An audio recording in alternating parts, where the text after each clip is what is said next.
Lola. Lola. Lola. You need to be good, Lola. You need to be good, Lola. Yeah, right. Like she is a good Lola. She is a sweet Lola. She is always good. She is lovely. All right.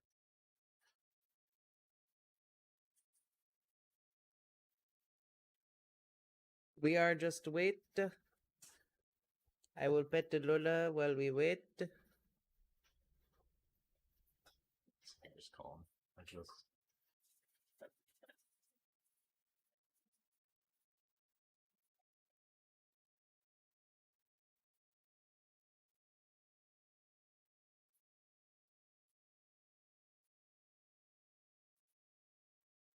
Excuse me. Hey, hey. Hello, sir.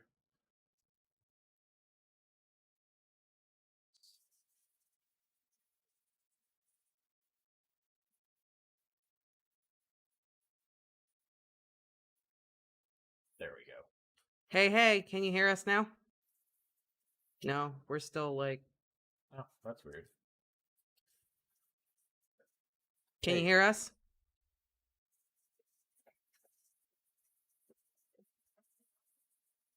What? This always works.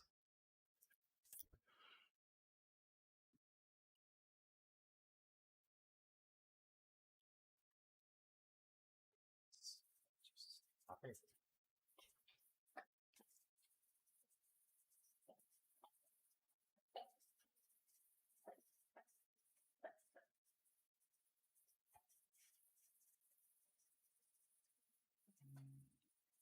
Oh, I heard something.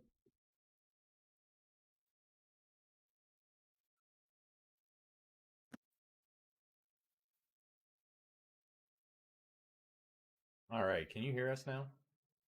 Noel? Must be something on it. Hello? Can you hear me? Hello. Yeah. All right. Can you hear us? Can you see us? Yes and yes. All right, cool. Yeah, I just sent you a text. Like, we know Wait, what? you got stuff going on, etc., etc. So, yeah. Things are acting weird. Listen, I have no control over the tech. I just sit.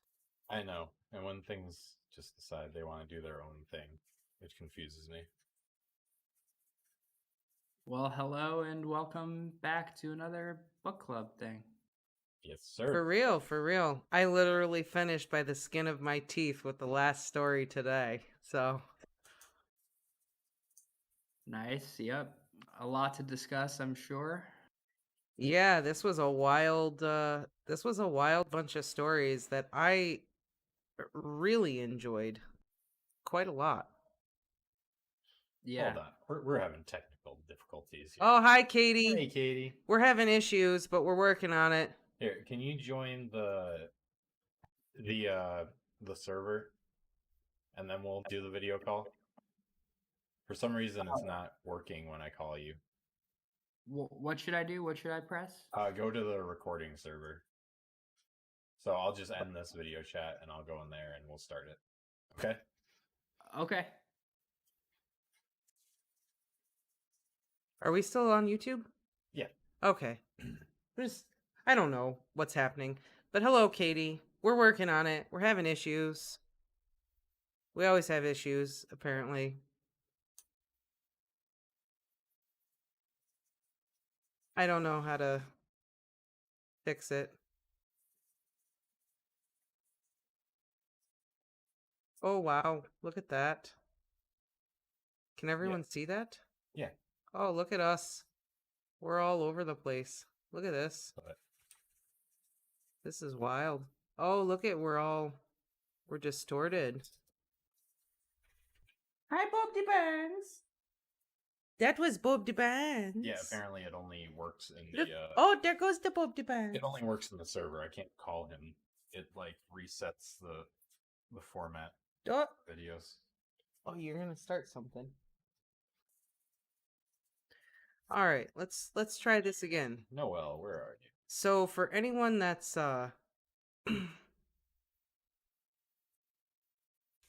maybe that's the issue. No, that doesn't have anything to do with it. So that's this port. Because Oh. the light uses a lot. For anyone who is out there, I can't see because I can't see the chat, but for anyone who is there and waiting, we are doing Stephen King first today, and we're going to do All the Young Dudes second. Because our book club friend is on a little bit of a time crunch, so. Oh, nice. I know the 6:30 slot is good for Katie, which is nice. So we're going to talk Stephen King first.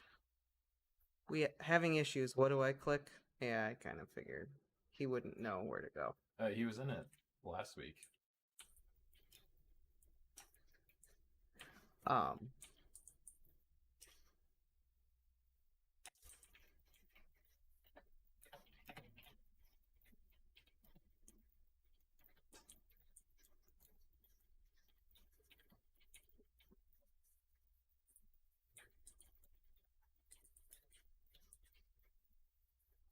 The cats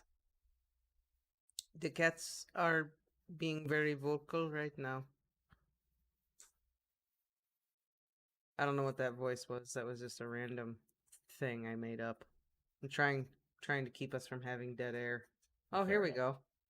Oh, here we go. Sorry about that. Oh, no worries. biggie. You're good. No biggie. We'll get there eventually. We got it all sorted now. That's what matters. I gotta get me notes out for the stories that we read this week. So we are done with Night Shift. Yes, we are. It's been a fun bittersweet. ride of horror and mystery and other things as well, apart from those things. The human heart in conflict with itself, as George Martin likes to say. Mm-hmm. I think Stephen King definitely saved his best stories for last on this one. Yeah, some of these were really hard-hitting stories. It was just a really, really solid group of 5. Like, unlike the last few groupings, you could say, oh, this one was really weak, this one was just kind of meh, but all of these were just really solid for the most part. Yeah. Like, they were all solid, good stories. Yeah, I was really disappointed with last week's. I kind of got that across quite a bit, but this week made up for it. This week Come on, Lawnmower Man made it all worth it. Okay. There was a gem amongst the rubble. Yeah, picking a favorite this week is tricky. I feel like I'm still trying to decide.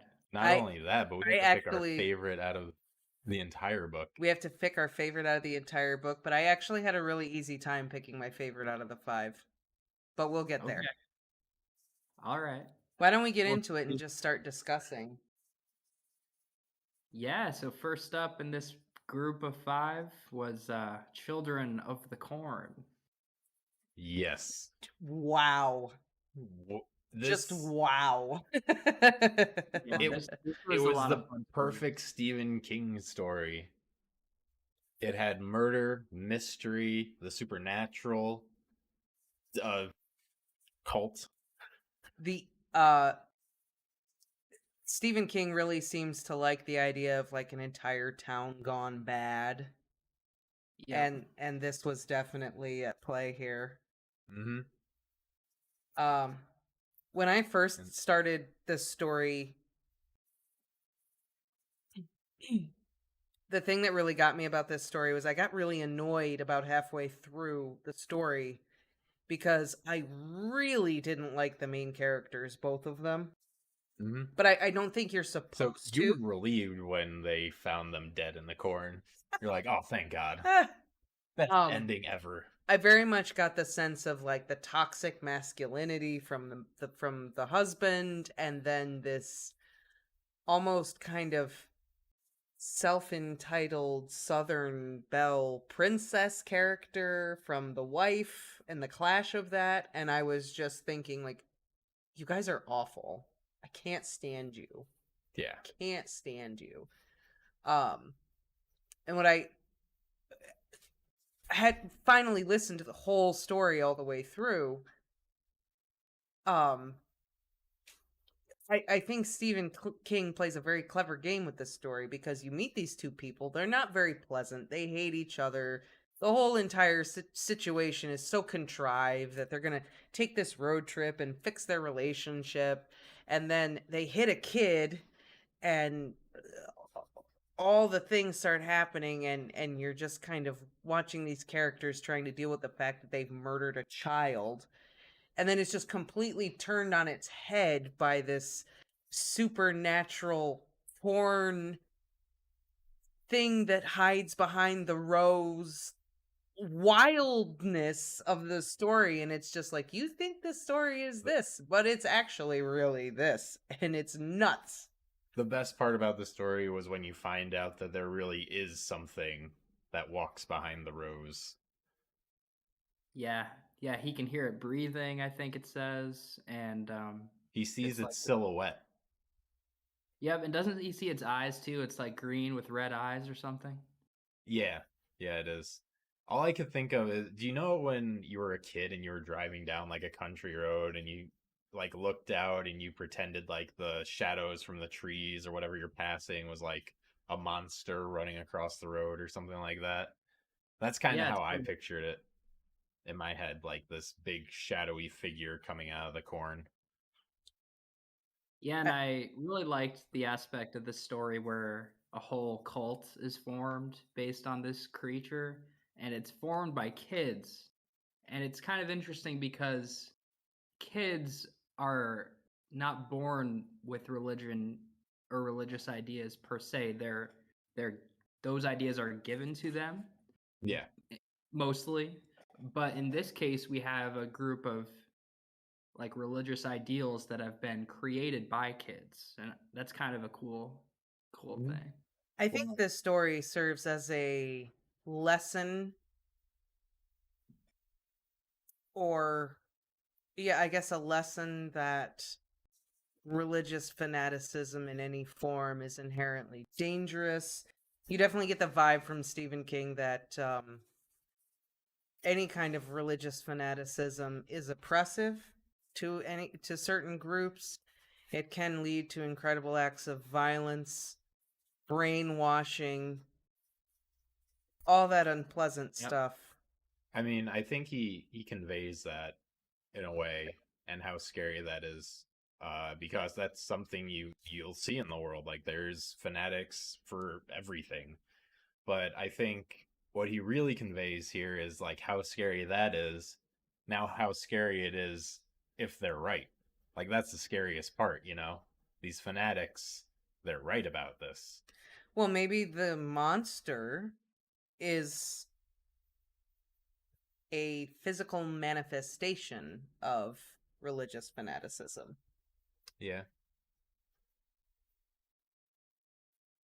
Yeah, symbolically, definitely. I mean, I think it's clear in the story that it somehow is a real creature, but I do agree that it symbolizes that fanaticism. Yeah. I also was reminded of there's a episode of Star Trek the original series where Kirk goes to a town that seems like it's deserted, and then he finds out that it's ruled and populated by children. And I'm wondering if Stephen King was potentially inspired by that episode of Star Trek. Maybe. I know it's an interesting idea. Yeah. I did look up because I wanted to know if Stephen King was religious or atheist. And I guess he did kind of like shun religion through his life. He was brought up Methodist, I guess. Oof. So he was like in the religious spectrum at one point, and he kind of shunned all that, and he was very much against religion. So is definitely coming through in the story. And doesn't mean he's an atheist, though. No, it doesn't. But it definitely means that he's got some personal issues with organized religion. Yeah, he doesn't like religion. I think it said that he still believed in a higher power, but he didn't believe in religion. That's fair. Yeah, I think we can talk all day about how organized religion is just, it might have good intentions, but it kind of morphs into something different. It can, And for sure. yeah. And be easily used to manipulate people, but that's not what we're here for. Well, yeah, but I think that's like at the one end of the spectrum. But yeah, I don't know. This was just a great story. I loved it. It Yeah, me like too. it had everything I wanted in it, and it's Yeah. in the contender for my favorite story this week. Maybe Yeah. favorite story altogether. I love how they call him he who walks among, what is it? He who walks behind the rows. And then the little sermon like, that the kid gives in the end. Oh yeah, and I like how there's like prophet kids at the end. There's Yeah. like Yep. the seers, like And they it all reminded me of have to Sliver. sacrifice themselves when they turn 19. Like, it's all wild. Really is. Yeah. Like, I want to know more about this. Why can't adults live there? Because he who walks behind the rows has decreed that there shalt not be no adults. Well, yeah, but like, who is the first one to like have a conversation with he who walks behind the rows? And Probably some kid was like, dicking you around need in the to- cornfield. yeah, okay. So this monster comes out. You need to kill all your parents. Well, I'm assuming like How does that kid then convince an entire schoolyard of kids? I'm assuming that the whole reason behind it is because they want the corn to continue to grow and grow and grow, and if there's adults around, the adults are going to come through and harvest it and sell it and maybe rip it all out to grow some new crop, Plus, kids are a lot easier to persuade. Adults are a lot more doubting, which you see with Bert and Vicky. And apparently, human blood is great fertilizer for corn. Who would have thought? Fun fact about maybe the pagans were onto something, Right. Fun fact about graveyards. Graveyards used to be like these big public places, and farmers would actually plant their crops on top of graveyards and have their cows graze on graveyards because it made the crops grow better. The cows grew faster. They produced more milk from this. Wow. It's a lot of nutrients in a human body. Right?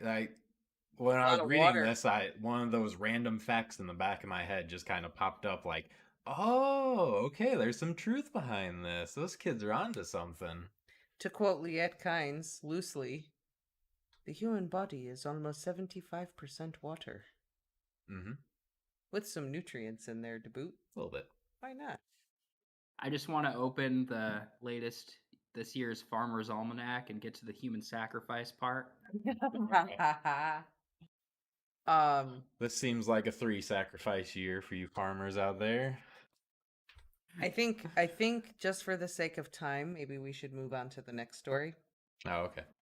Sure. Just because we have 4 more. Which was the next one? Because last time I thought one of the stories was next, and it wasn't that. The last rung on the ladder. Oh, yeah. Story. Oh, Okay. you really like this one. I absolutely loved this story so much. Mm-hmm. I was very taken with it as well. I almost cried. Yeah.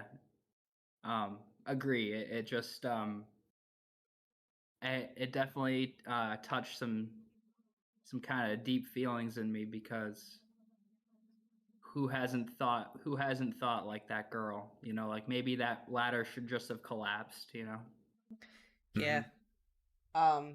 Before we get into the meat and potatoes, I will just make a quick little note that the place Hemmingford Home is mentioned in the story, and Hemmingford Home, I'm pretty sure, is where Mother Abigail lives in The Stand. Okay. Oh, all kinds of references up here. Yeah, so we have another reference to an outside work of fiction by Stephen King. So very cool. I feel like I'm looking for them and then I pick them up. I'm surprised that because they keep making movies of King's work. Why don't they just go full cinematic universe with it? right? Why Why don't not go Marvel with it? That would totally? be pretty awesome. I mean, that's kind of how he. That was always the feeling I got when I read his books. It's like, oh, they're all connected. So they should just embrace that. I don't know why they don't. Wasn't Marvel agree. trying to open up like a horror genre into their Marvel universe? I can't remember the name of the movie. I remember Arya Stark played in it. I know they've done like Dracula Really? and Spawn and all that. Yeah, there was one where Well, Arya Stark plays in it, and they're in like this group home where they're all mutants in there, and they oppress yeah. them and stuff, and then a few of them decide we're gonna fight back. Katie said that she thinks they started that with a TV show based on his novels, but she can't remember what it's called. Oh, okay. It's not Stranger Things, right? Is that Stephen King? no. I didn't think so. Okay, I didn't think so. But that's cool. I've if never they're watched doing it. that. Yeah, that's actually awesome. I think maybe the reason why they haven't done it as opposed to what Marvel did, when Marvel started their cinematic universe, they already had a plethora of work that was already interconnected, whereas when they started making films, etc., based on King's work, they were doing it in the 80s and the 70s. And Stephen King's been writing for decades. So it's gonna take time for that to happen. Yeah. But if they were to do that now, you have so many classic novels that you could tie together in this little universe of horror. Maine is a whacked place kind of thing. Maybe Maine sued him. Like, you can't do this. No, no one will ever come. No, Maine sees him as an incredible asset. You can take tours where you can go like drive by his house. I knew a lady who went to his house and she took a piece of gravel out of his driveway. She cherishes it. That's the end of the spectrum of fanaticism that I'm worried about. Well, listen, the reason like when you shake someone's hand and then you're like, I'll never wash this hand again. Yeah. Oh my God, I found his hair. Well, do you know what the inspiration was for his novel Misery? A woman stealing a stone. It's about his drug addiction. No. Oh, okay. It was based on a real life incident. He woke up one morning and went down into his kitchen, and there was a random stranger sitting in his kitchen, and she told him that she was his #1 fan. She broke into his house and sat in his kitchen. Wow. And it freaked him out. And then after that, he wrote Misery. Because she broke into his house and she was like, I'm your #1 fan, like. King must have the highest tech security system at this point after that. Let's get back to this story, though. Yeah, let's talk about this story. Oh, it's called Castle Rock.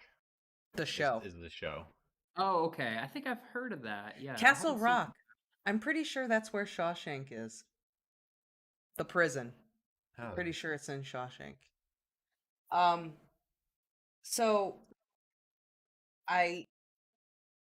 this story kind of reminded me of a really tragic version of the song Cats in the Cradle.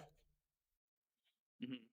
You have this brother and sister, and they're just doing kid stuff and having fun, and then he miraculously saves her, and then they grow up and they grow apart, and he gets busy and becomes very successful, and she makes bad life partner choices and just continuously has trouble, and she just calls for him over and over to come and save her like he did when they were kids, and he just doesn't get it until it's too late, and it's just heartbreaking. And how King unfolds the story is just he tells the whole trivial childhood doing stupid silly stuff and how you can almost get killed doing stupid silly stuff when you're a kid, and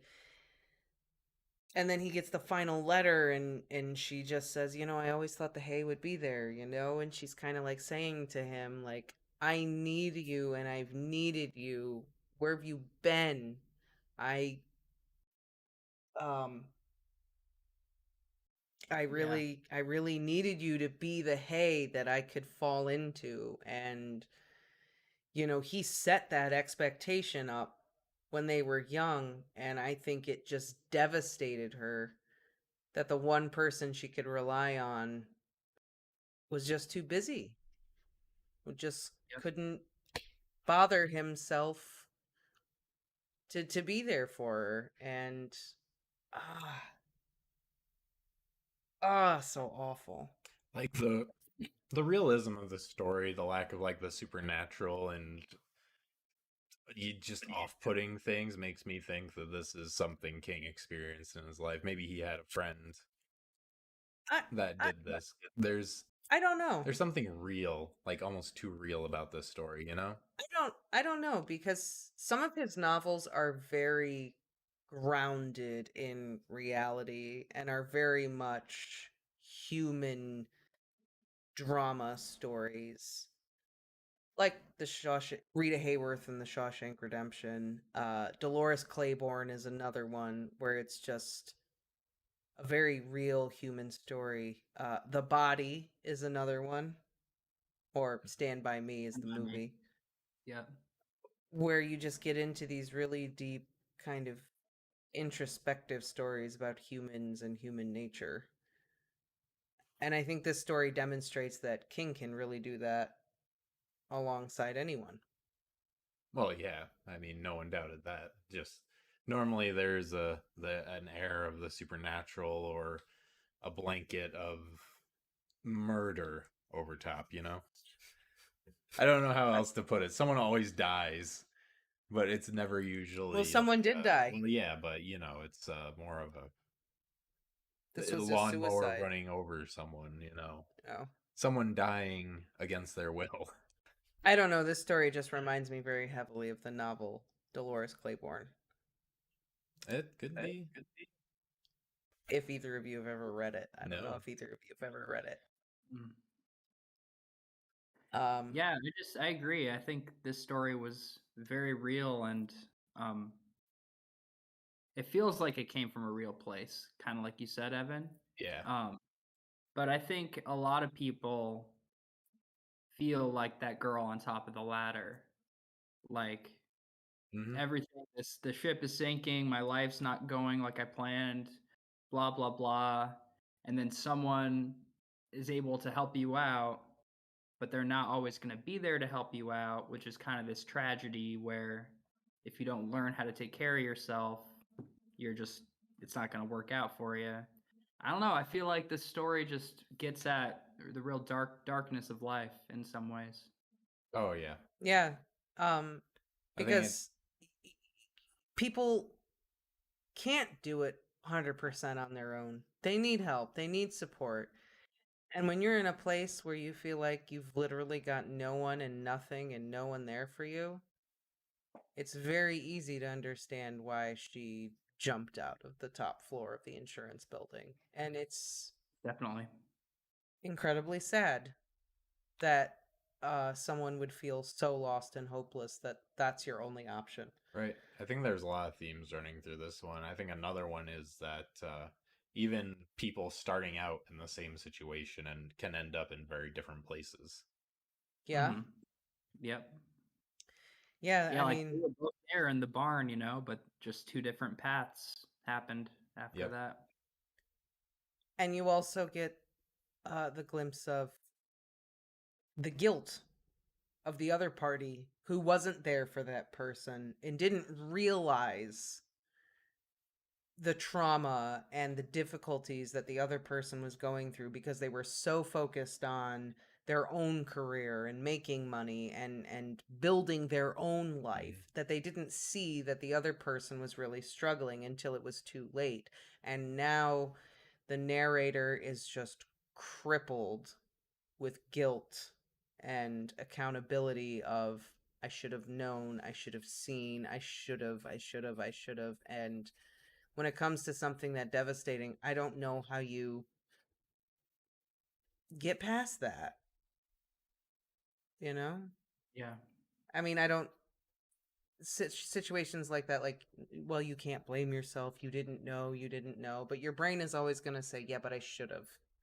It was my sister. I should have been there. I should have taken the time. I should have, that's really hard to pull yourself out from under.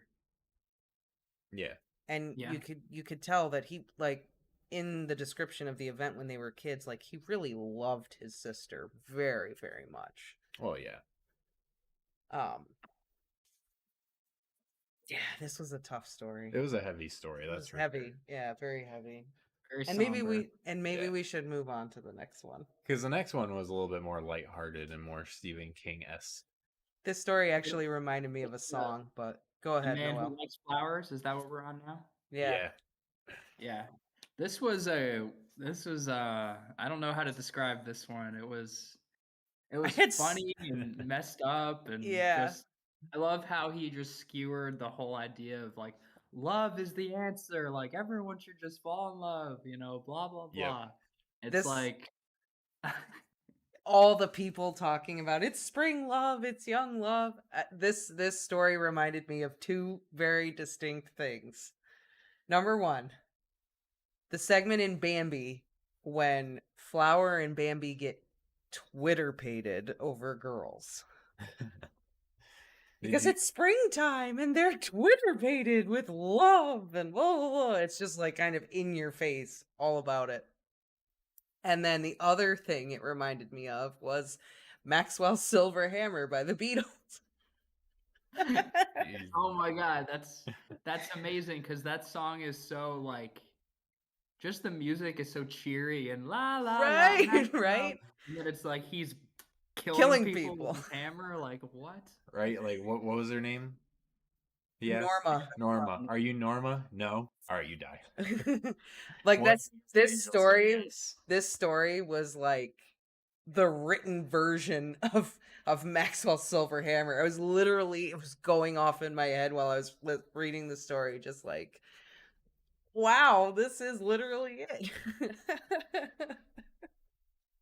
Yeah, and I Oh, like how man. this story ends kind of where we began. Like we began end with the kid just walking down the street holding flowers and radiating this ridiculous love that everyone somehow can understand and say, "Oh, I wish you were like that," or why don't I see that from you? Why don't I love- get flowers from you anymore? Yeah, I love those little comments throughout the story where you have like the florist talking about love and trying to sell him on this and that.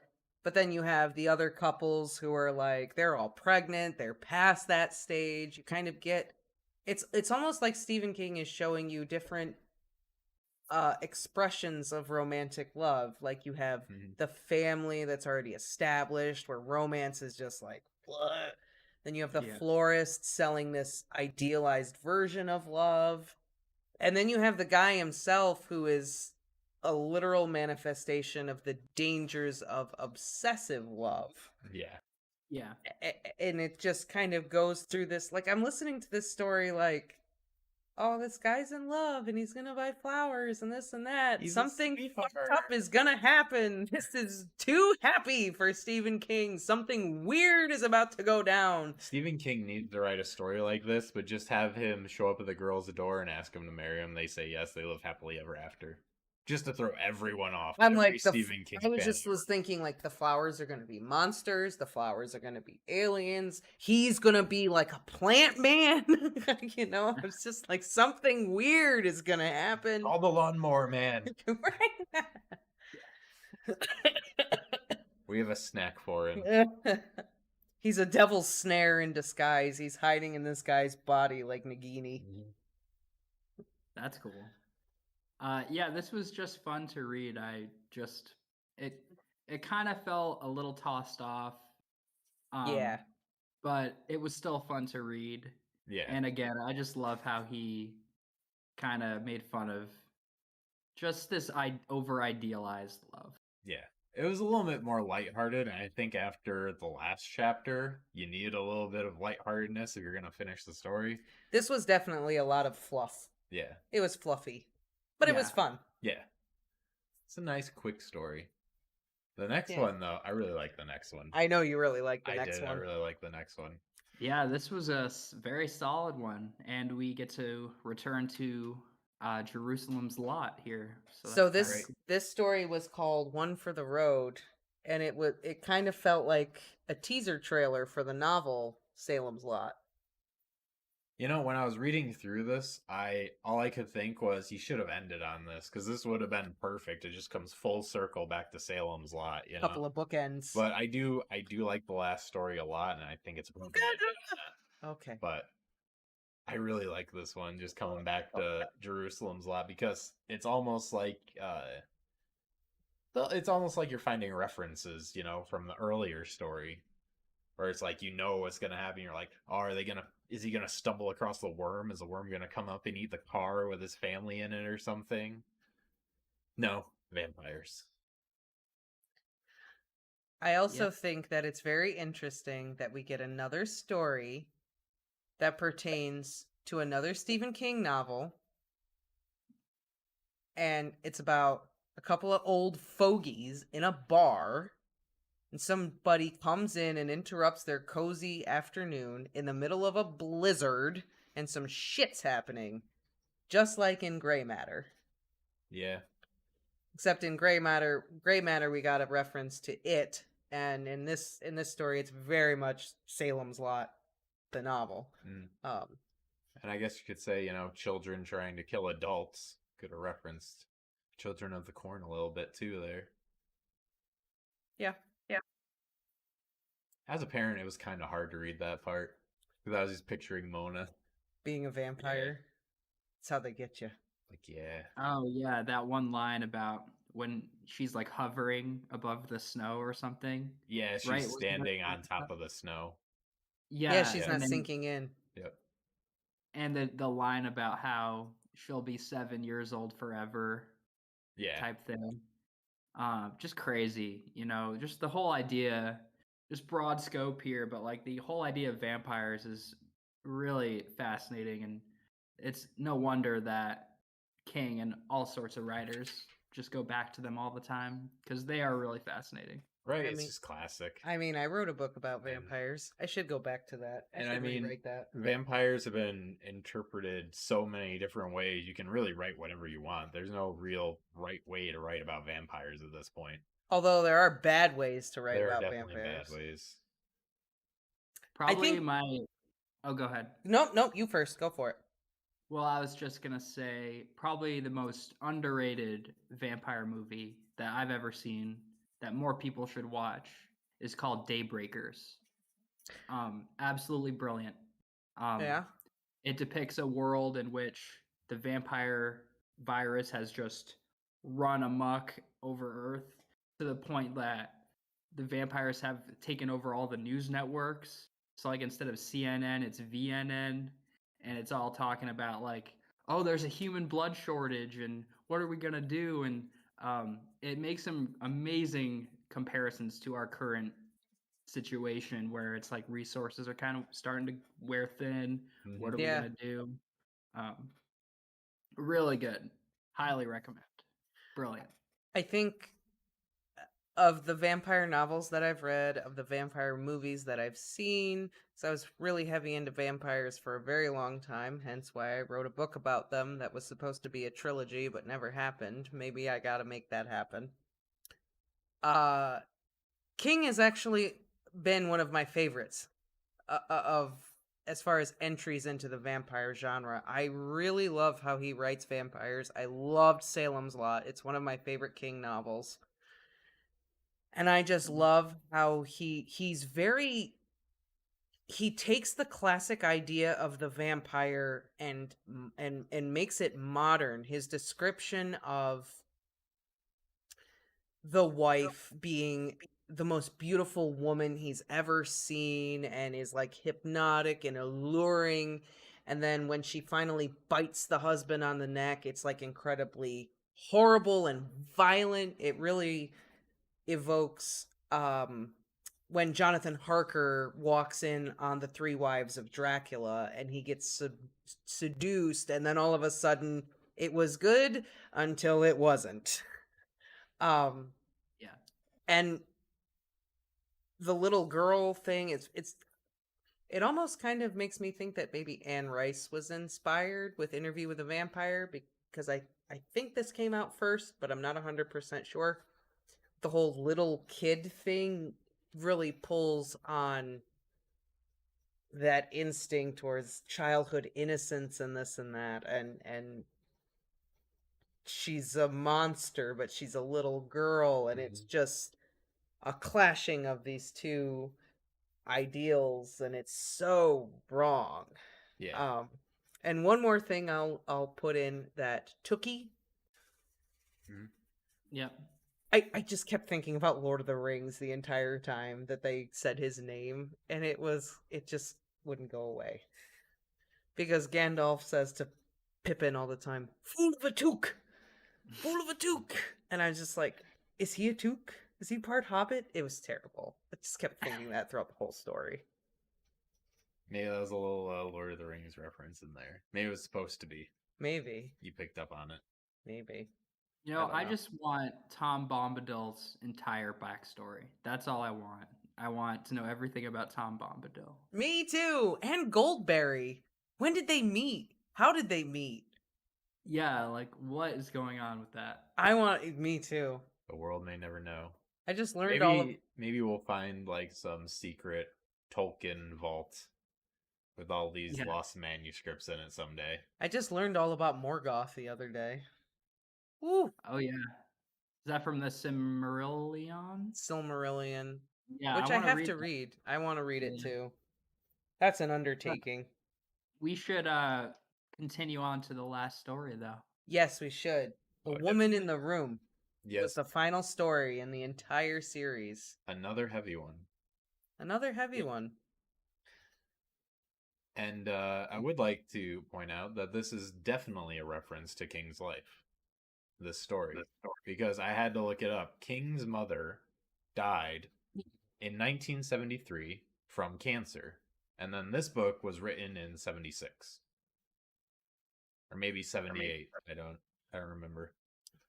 But it was late 70s. It's a theme that shows up more than once. Because there's a woman dying of cancer in The Green Mile. Yeah. It So I definitely think that was King's eyes we were like reading the story through. Purging that trauma, maybe. I definitely related to this one a lot because this guy is watching his mother slowly die, and I had to watch my grandmother over the course of a year and a half, like, slowly die from cancer and wither away in treatment and all that stuff. So I definitely understand the urge and desire to do a Jack Kevorkian and just end the suffering. Yeah. Like, I get it. I get why people make those decisions. This was rough. Ooh. Oh, yeah, it was. That's why, because this was another one where it was just too real and too serious for, like, a normal Stephen King story. So I had to look it up, like, how did Stephen King's mother die? And very close to when this book came out, she passed away of cancer. So I can only think this is kind of like what he felt like when he was in there with her. And maybe he did, slip her some pills. Or maybe not. Who knows? Yeah. Maybe this is his confession to kind of clear his guilt. People do it all the time. Yeah. Yeah, I mean, if anything, it's kind of showing his compassion for her because why would you want to go through that? I mean, just kind of, you know what I'm saying? Like, yeah. I was really expecting this to, like, take a turn, though. I was expecting like the doctor to be a vampire or something like that. Or the instead of cancer, invading her life or something. or the cancer to be a monster that's gonna like pop out of her chest, or Yeah, something. when he Like, was I am the doorway when kind he of was stuff. talking about like the cancer started in her uterus where he started as like his brother, I was expecting like something to like crawl out of her. Ew. This Nope, monstrous not little thing. Hello, Lucas. Hello. Oh, I don't know if I said hi, but hi, Angela. Oh yes, Angela. Hello. Welcome. That's so funny, actually, that Sissy Spacek is in that show Castle Rock because she played Carrie in the Carrie movie, another Stephen King novel. Oh, is she in that show? I should watch Apparently. that show. I'd probably like it. I know. I probably should check it out too. I'm a big fan of anything Stephen King. Sissy Spacek is Stephen King's, not Leonardo DiCaprio. Oh my god, I can't think of his name now. What? The Tim Burton's main guy. Johnny Depp. Johnny Depp, thank you. I just got my booster shot and I'm feeling under the weather, so forgive me.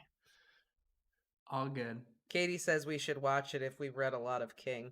I have read a lot of King, so I guess I should watch it. Yeah, you I guys have probably definitely love read it. more than me. Yeah, I me too. will probably catch all those references. Oh, Katie, which one did you read? Katie says she's read one and she really liked it. I feel like you've told me too, and I can't remember. I don't really have a lot to say about Tell this the story. series, every single one. Oh, she read Firestarter, Oh, his first novel. that was his first novel? It was his first published novel, Firestarter. Very appropriately named Firestarter, considering he kind of erupted into this inferno of a writer and just kind of decimated the literary world. I didn't realize how much I knew about King until we started to read this book, and I was like, wow, I have a lot of information in the back of my brain that I have not used in a long time. Holy moly. Well, I mean, it's like the graveyard thing with me. Like, oh no, those kids have a point there. They got this. They know that people's is good fertilizer. They not dumb. So we should probably discuss which is our favorite of this group of 5. Yes, we gotta pick our favorite. We got to pick our favorite of our group of 5, and then our favorite in the whole book. The whole enchilada. All right, so I can go first if you guys want. yeah, because you know what I know for a fact. My favorite story out of this group was The Last Rung on the Ladder, hands down. Absolute favorite, bar none. For reasons that I have already explained. Yeah, Very verbosely. Do you know Noel?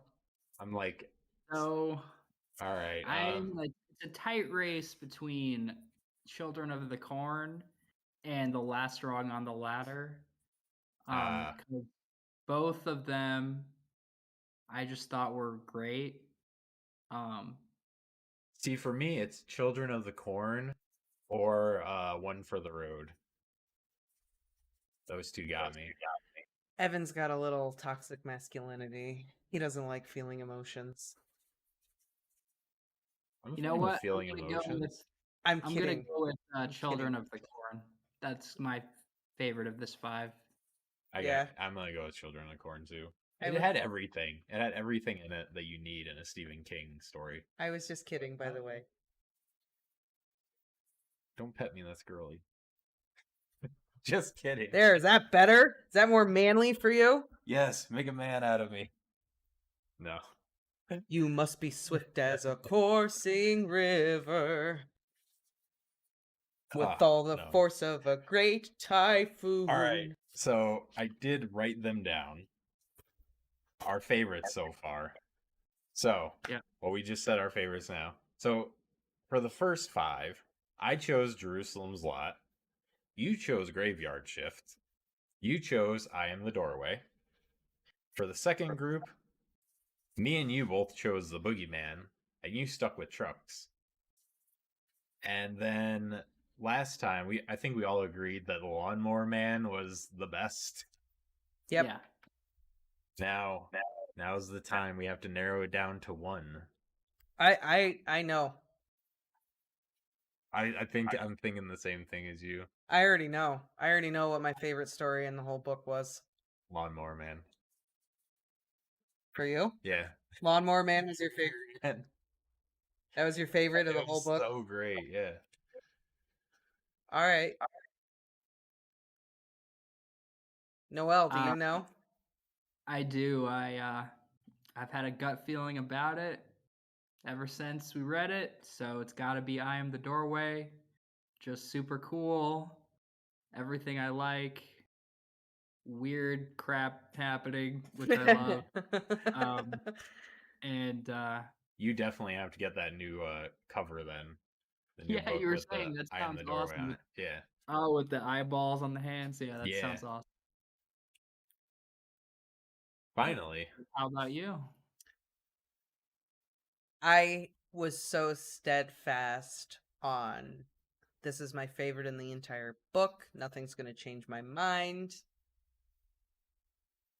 And I'm going to have to say that my favorite story in the whole novel was The Last Rung on the Ladder. I had a favorite, and that one just totally knocked it out of the park for me. I wasn't ready for it. I wasn't expecting it. And What was your last favorite? my last favorite was still The Boogeyman. Oh, okay. I forgot about the Boogeyman. I really, really enjoyed The Boogeyman. I really liked Lawnmower Man, but The Boogeyman still had the edge for me just because it was so disturbing. It was like probably the most disturbing story. But then this one just hit me with the deep themes and human conflict and love and emotion. Because you expect horror and weird and crazy from King, and then he comes out of nowhere with a real down to earth human drama, and it just hit. And it was just my favorite. That's fair enough. I can see. I knew it after you like texted me about it. Oh my god, it was so good. I knew that it was gonna be one of your favorites. I didn't know it was gonna take the cake, but It took the cake big time. so as a collection, as a whole, how would you rate this in terms of Stephen King? In terms of Stephen King? Ooh. Well, I guess short stories, Stephen King, you know, the whole enchilada. We didn't even discuss like a rating system. What should we rate it out of? I would say out of 10 is good. All right. It's pretty consistent across the board. People can Fair gauge. enough. That's our rating system out of 10. Going forward, all novels out of 10. I'm always hesitant to rate things because, like, my feelings could change, and then what was the point of the rating in the first place? That's true. That's true. But okay, let me just for fun, I'll try to come up with a number. Especially if you go back and reread something, you might feel differently about it when you reread it. And you're like, I love this. Oh my God, why did I love this 2 years ago? This sucks. Yeah. I don't relate to this. We were talking about it. Like, those are the best books when you can read it at one age and get one thing out of it. And then, like, 10 years down the line, you read it again and you get a bunch of different meanings out of it and, you know, go on. Hands down, that is To Kill a Mockingbird and Harry Potter for me. Hands down. I can see it. Well, I mean, I thought this was a great collection. You know, just like we talked about, so many seeds planted for future books that he would write. So that's kind of fun from a kind of a collecting type of attitude. And hands You down. can kind of see where the seeds of thought started. yeah. I haven't read all of his short story collections. I know he has quite a few. So it's tough to like rate and compare them. I can't really, you know, I'm just so fresh off of this one. But I would give this a pretty solid, let's see. I'll give it a 7 out of 10. I don't know. Maybe that's too low. 7? See, that's what I was thinking of. I was going to give it like a 6 or 7. I enjoyed it. It wasn't anything that like blew me away, but it was an enjoyable read. a little bit above average. I would say I have the same issue. I haven't read a lot of his short story collections. I've read like his novella collections, some of those, and mostly just the novels. So I don't have a huge frame of Yeah. reference for more of his short stories. But I think, I think I'm solid on that too. I think it's a solid 7. It's a solid, good read. All right.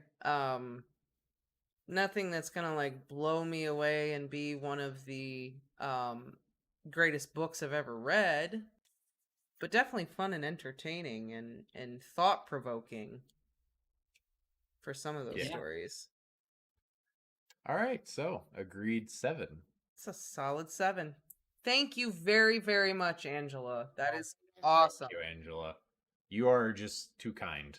I The swear. fact that you even donated anything is just always very much appreciated. Yeah, never apologize. Never ever Donation. apologize. It is always appreciated, no matter how little, big, doesn't matter. But on that note, yes. So we're taking a bye week next week because holidays. yep. You good for the week after that? Yes, I am. Okay. So did you get the book yet? I did. Yes. Yeah, he told me he got the book. Oh, all right. Well, let me just go grab mine so that people can see. So, now that we are done with Night Shift, we are going to go on to a new novel adventure and do our book club with a new book. We're taking a serious 180 with the book club. We just read Stephen King, and now we're going to go in the complete opposite direction. With How Do You Live by, I gotta see the guy's name because I can't remember, by Genzaburo Yoshino. you want to read the little description? So I'll read the little descriptor so everyone knows what it's about. Following the death of his father, Copper, 15, faces enormous changes and he wonders about things he used to take for granted, including his place in the world, friendship and loyalty, and the role of luck and choice in his future. Meanwhile, Copper's uncle writes to him in a journal, sharing knowledge and offering his advice on life's big questions as Copper begins to consider what matters most.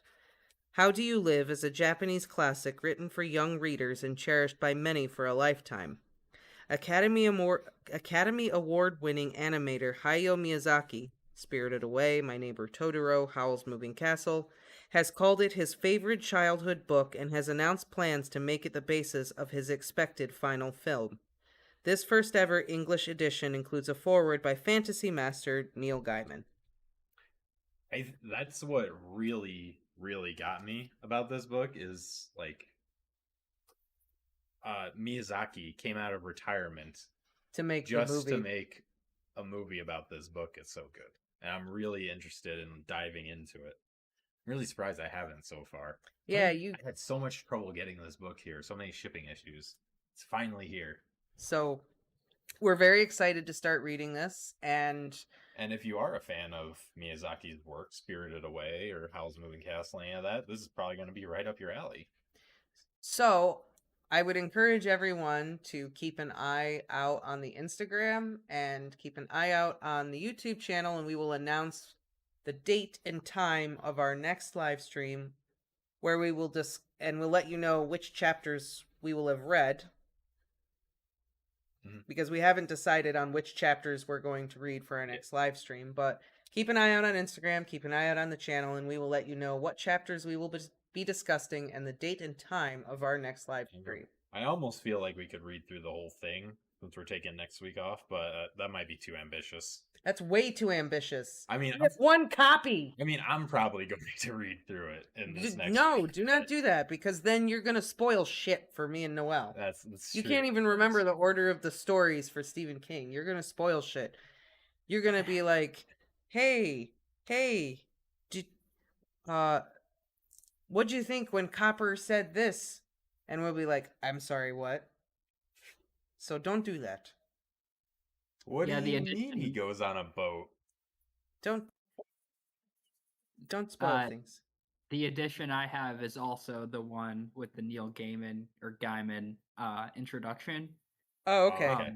And I was excited to see that because first of all, if Miyazaki likes it, that's a big plus that I want to read it. Yeah. Heck If yeah. Neil Gaiman likes it, I mean, come on. Like, Heck yeah. yeah. And I loved Yeah. his translation of the Norse myths. And So this isn't the original cover. I'm pretty sure this is actually Miyazaki's art for the cover. Oh, really? I think so. Cool. either way, we're very excited. And I know that Noel has to get going because he has stuff to do. Yes, so indeed. we will let Noel go and do his thing. And we will transition into an hour of some more of all the young dudes. We'll see what Remus Lupin is up to. Yes. Noel gets to miss out on that, but Well, he can always join in on the stream if you'd like. that's true. Unless you gotta get to bed. I don't know. I'm sure you're busy. Yeah, I would love to stay and hang out, and I probably should read that All the Young Dudes at some point since it sounds crazy. You'd really But like it, I think. yeah, there's Or you something could just about good fan fiction that doesn't always work, but sometimes it really works. So this really works. And you know, if you don't have time to read it, you could also listen to our past streams and listen to the audio. yep. But anyway, it was fun to talk Stephen King, and we'll get together and we'll figure out this next book and we'll make an announcement. And this is great. I'm so glad we're doing this. I know. I can't wait. I want to start it. You stop it. I know. No, stop it. All right. All right. We'll take see it you This has been soon. Great, and until next time. Yes, until Take next care. time. All right, signing off. I'll talk to you guys soon, I'm sure. Yeah, definitely. We'll make plans and stuff. Okay. Have a good night there. Goodbye Yeah. to everyone watching. Alrighty. I have to take a break. I have to pee. I'm sorry.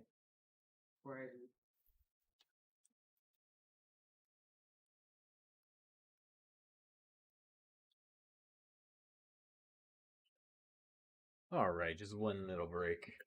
Potty break for Lexitron over here.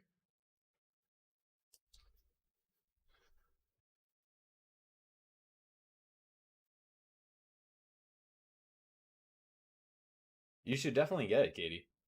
It is I'm just excited for it. I don't know.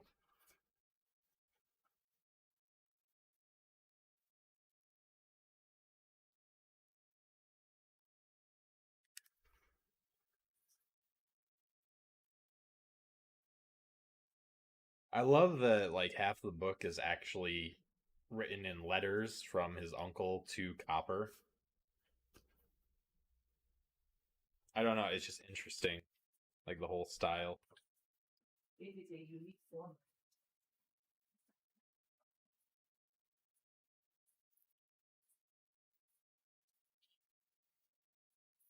You read? Yep. Just putting this out.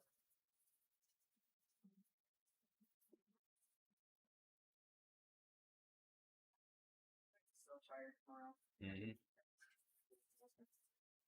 I mean, I'm tired, but I had some pretty bad immune response to my COVID booster shot yesterday. So Oh, today I've kinda been I'm just feeling a little run down. oh dear.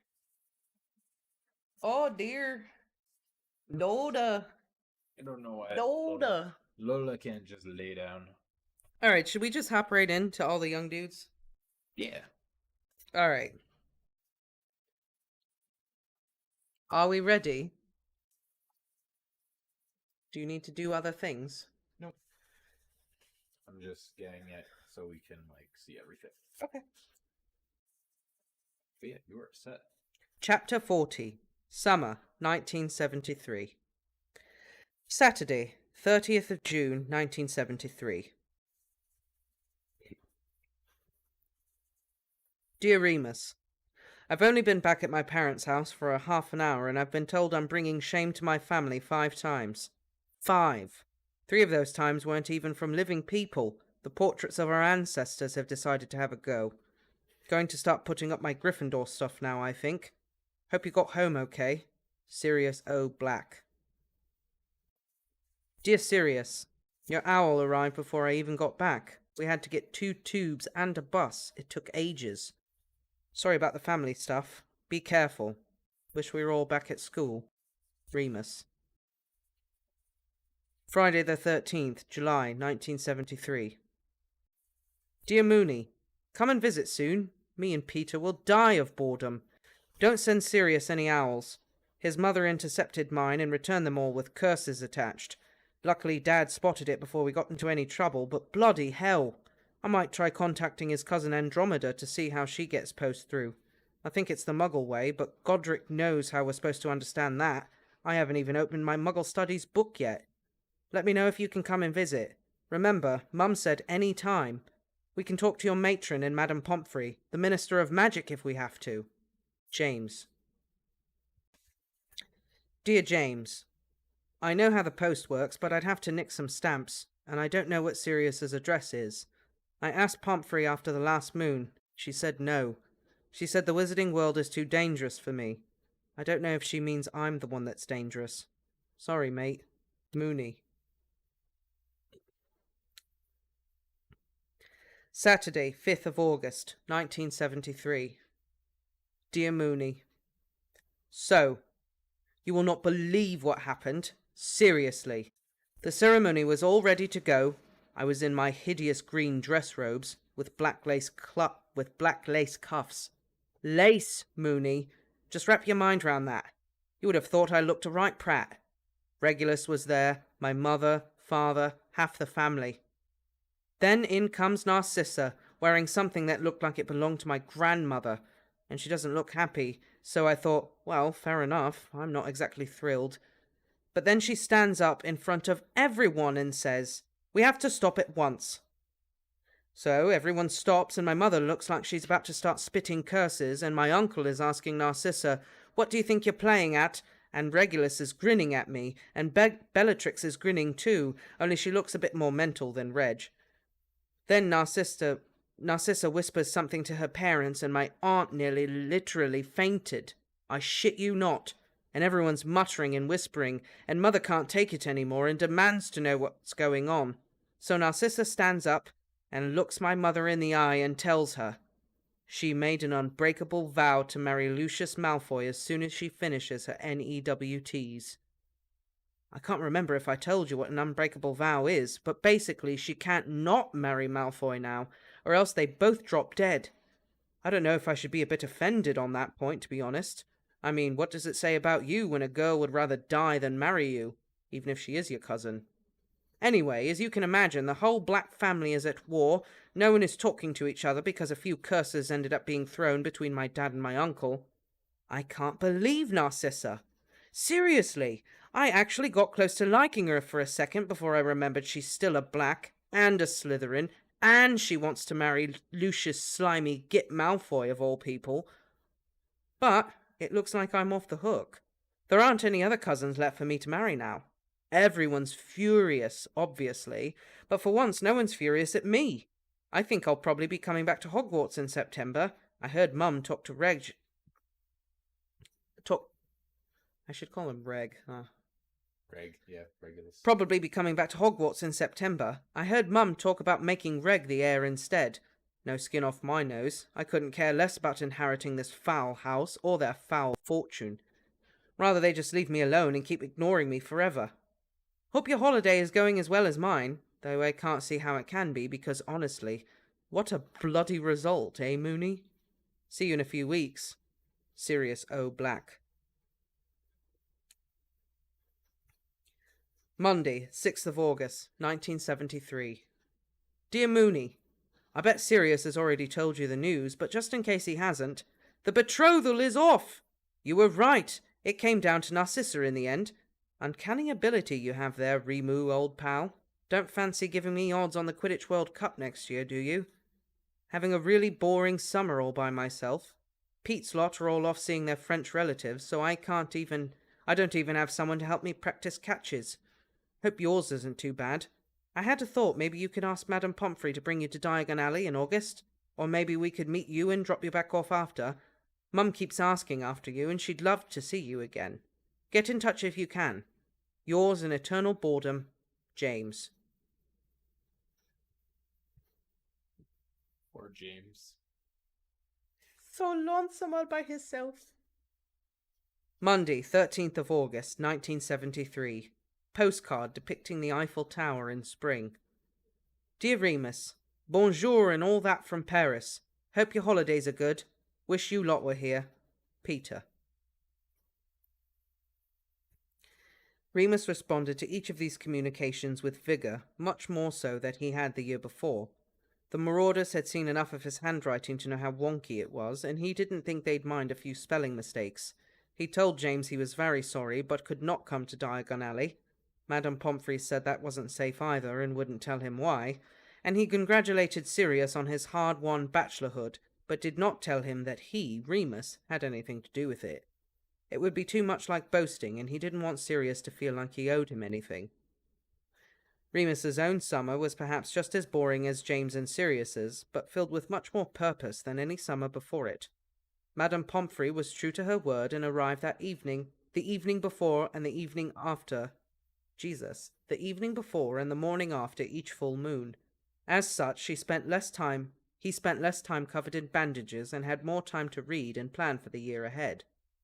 When his books arrived, courtesy of Dumbledore and the Hogwarts second-hand bin, Remus was thrilled to be able to get a head start on his reading. Arithmancy was very difficult, but the challenge was exciting, and Care of Magical Creatures was utterly absorbing, if only because of the fantastic colour illustrations. Even Matron commented, somewhat suspiciously, that Remus had changed a great deal after 2 years away at school. "Nice to see you keeping out of trouble," she said one morning when she found him sitting at the bottom of the garden reading a heavy textbook using his magical sheet of acetate. At the time, Remus simply squinted up at her and smiled benignly. She, of course, had no idea that before the summer was over he was to have committed his first serious crime. Oh no. Remus, what are you doing? Ever since his Christmas with the Potters, Remus had been plagued with one particular problem, and he wasn't sure how best to overcome it. Money. He didn't have any, muggle or wizard. Remus was as poor as you could possibly be. This had never mattered a great deal. After all, St. Edmund's supplied his basic needs, and Hogwarts gave him everything else. But he would have liked, at the very least, to be able to return the generosity of his friends. They'd bought him countless sweets and gifts. Sirius had given him the ability to read, for goodness sake, and Lily had single-handedly rescued his summer. For some time now, Remus had resolved to seek out the soonest opportunity that might result in payment. Fortunately for Remus, this opportunity presented itself one hot June afternoon. He was reading again, of course, sitting outside on a bench underneath the shade of an old pub umbrella, which must have been donated at some point since his first year. Now he was 13, while Remus was not among the eldest boys at St. Edmund's. He was no longer at the bottom of the line and could generally escape being picked on too badly. A shadow fell over his book and he looked up. Craig Newman, a 16-year-old skinhead, glared down at him. Craig's gang was at the top of the pecking order at St. Eddie's. They all listened to reggae, wore bother boots and drainpipe jeans held up by suspenders. Some of them had tattoos, and all of them had bruises. "All right, Lupin," Craig grunted at him. Remus blinked, slowly closing his book and wondering if it was much good as a weapon. It was heavy, anyway. "All right, Newman," he nodded, trying not to look small and scared. He slipped naturally back into his old accent over the summer, slurring words and dropping consonants. It was safest. "Chew reading?" Craig squinted down at the book, looking mistrustful. Remus wondered if Craig could read. He shrugged nonchalantly. "Just something for school." "Yeah," Craig nodded. Remus didn't move a muscle. He couldn't understand what was happening. Did Craig really want a casual chat? "You're clever, aren't you?" the older boy said suddenly. Remus didn't know which response was more likely to get him beaten up, so he didn't answer at all. No matter, Craig didn't seem to mind. He just scratched his chin, then pulled a pack of cigarettes out of his shirt sleeve. "Yeah, you're clever. Always reading and that." He lit the cigarette with a match from hip boot, then offered Remus the packet. Remus reached out and took one. He'd never smoked before, but most of the boys at St. Edmund's did. Craig lit it for him and Remus inhaled. His eyes filled with tears at once and he tried desperately not to cough and splutter. It was disgusting. Craig looked at him with amusement and continued. Small, too. Skinny like. I suppose, Remus replied, coughing, while watching Craig inhale and then trying to copy him. Fancy coming on a job? Job? Craig nodded, his tiny eyes fixed on Remus. Yeah, you'd be good. Gonna do over the offie in town. Tomorrow night. Ain't got no security. Ain't got nothing except a dog. Going after the teal and the booze. You can have a share. Just need you to pop through the back window.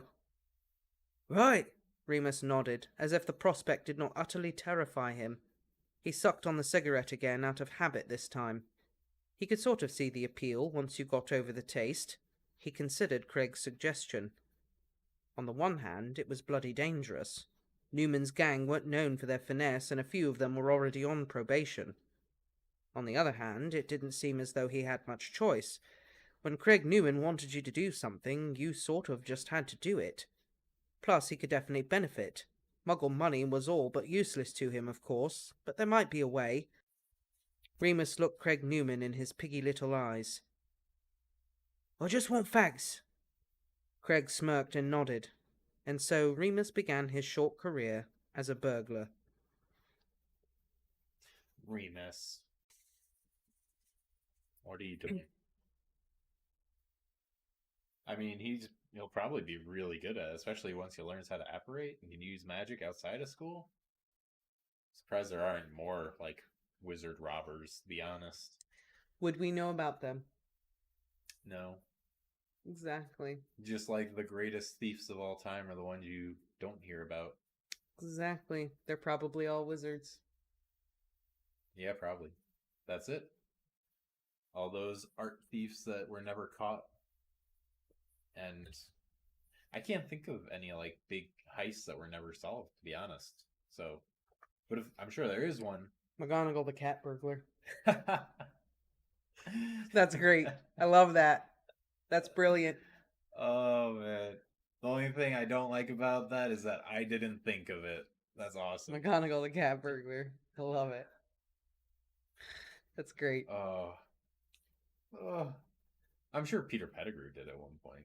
Little rat just sneak in, grab a roll of hundreds and just come back out. Yeah, of course. Easy peasy. Probably. Why was Ron poor? Because Peter Pettigrew only cares about himself. He should have just left, like, a tooth fairy, I just spit. I'm sorry about that if I got you a little bit. Like the tooth fairy, just Ron would wake up with a big roll of cash underneath. Give me your fake COVID germs. It's okay. It's vaccinated. It'll protect you until you get your booster. I don't think that's how it works. Eh.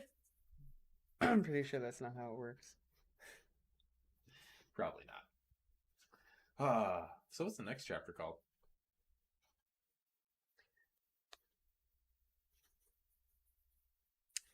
Third year. Home again. Wait, what happened with the robbery? I don't know. I haven't read the chapter yet. I don't know. Should we find out? I just want to be sure that we didn't skip over one. That's all. Okay. Yeah, let's go. Maybe he's gonna tell them about his robbery, or maybe he's not gonna show up at Hogwarts. Maybe if you stop interrupting, we can find out. Maybe we could. Chapter 41. Third year. Home again. In the corner of the morning in the past, I would sit and blame the master first and last. All the roads were straight and narrow, and the prayers were small and yellow, and the rumours spread that I was aging fast. Then I ran across a monster who was sleeping by a tree, and I looked and frowned, and the monster was me. Ooh, poetic. Saturday, 1st of September, 1973. After the first job, Craig and his gang had been so pleased with Remus they'd taken him along for 4 more to houses and small businesses in the surrounding towns. Even without an invisibility cloak, Remus found that he just had a natural gift for getting into places he shouldn't. That's what Craig said, anyway. Bloody natural, this kid. Nature was a funny thing, Remus found himself thinking on the way back to King's Cross. He remembered James leaving a bag of coins behind every time they raided Honeydukes. It was not in James's nature to steal, it seemed. But Remus didn't think this was a particularly fair assessment, when James had never needed to steal. He was the heir to an enormous fortune, just like Sirius. And the truth was, you just never knew what you were capable of until you tried it. It must be very easy to be good when you had no reason not to be. Still, Remus had resolved never to tell the other Marauders what he'd got up to that summer, and spent the rest of his journey daydreaming about all of the Christmas and birthday presents he'd finally be able to buy his friends. Remus's Hogwarts trunk this year was stuffed full of cigarette boxes and pouches of tobacco, plenty to get a little business up and running. If he was savvy enough, he might be rid of most of it before Christmas. They were allowed to go to Hogsmeade this year, and Matron had signed his permission slip without a fuss. Even Madame Pomfrey thought it was probably safe enough for him to go. Matron, it seemed, had learned her lesson. She accompanied Remus as far as King's Cross, then left him there with a curt goodbye. Heart pounding as much as it had 2 years ago, Remus flew at the ticket barrier and exhaled only when he arrived safely on the other side. He was home again. It didn't take him long to spy Sirius, who was slouching against a station pillar beside his family. Mrs. Black was fussing over Regulus, who looked paler than usual and was standing with his back very straight as Walpurga combed his hair and hissed in his ear. She was obviously ignoring her eldest son, whose hair looked deliberately messy and whose robes were artfully rumpled and out of place. Remus thought it was best not to approach. "Hiya, Moony!" He was clapped on the back and turned round to see James and Peter grinning at him. James had grown a few inches and his face looked slightly thinner, but he had the same bright brown eyes and the same mop of black hair. Peter looked himself, though he seemed to be recovering from a rather painful sunburn. "Hi!" Remus grinned back at them, his heart leaping with excitement.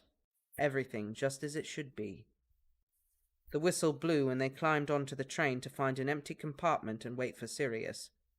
He was finally allowed to join them at what seemed like the very last minute and entered the car, muttering darkly to himself, "Keeping up my appearances, my arse!" "No change there, then." James winked at Remus. Sirius looked at them all, and his face split into a smile. That Sirius Black smile. "I thought I'd never see you all again." "Godric, you always have to be so dramatic." James punched him on the shoulder as they all stood up to greet him. "You don't know what she's like," Sirius whined, clasping James's hand in a warm, brotherly handshake. Then he saw Remus and smirked mischievously. "Is that you, Moony?" He deliberately craned his neck, raising a hand as if to shield his eyes and peering up.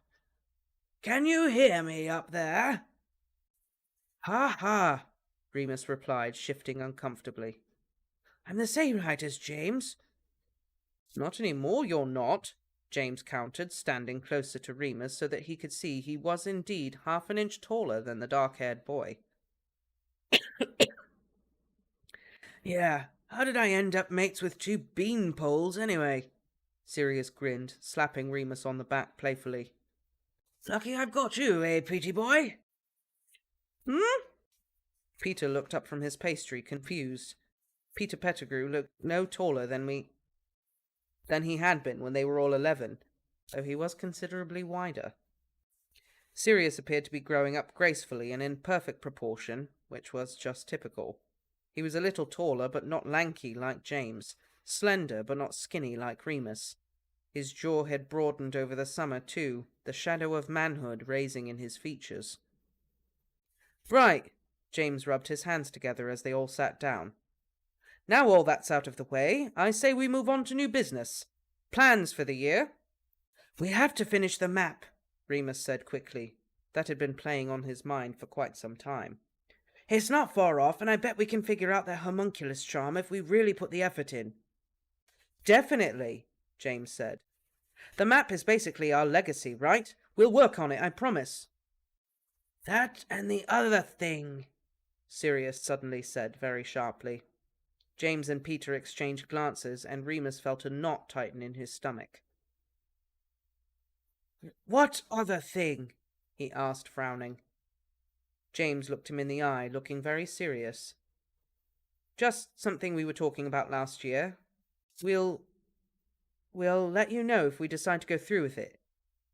Don't want to get you into trouble, Moony, Peter laughed nervously. Less you know the better, eh? Remus took umbrage to this. Hadn't he gotten away with participating in most of last year's pranks and had the least attentions? And hadn't he been the one who'd even attempted to talk to Narcissa and Sirius about Sirius's family problems? Of course, they didn't know about that. If they had a secret, he could have one too.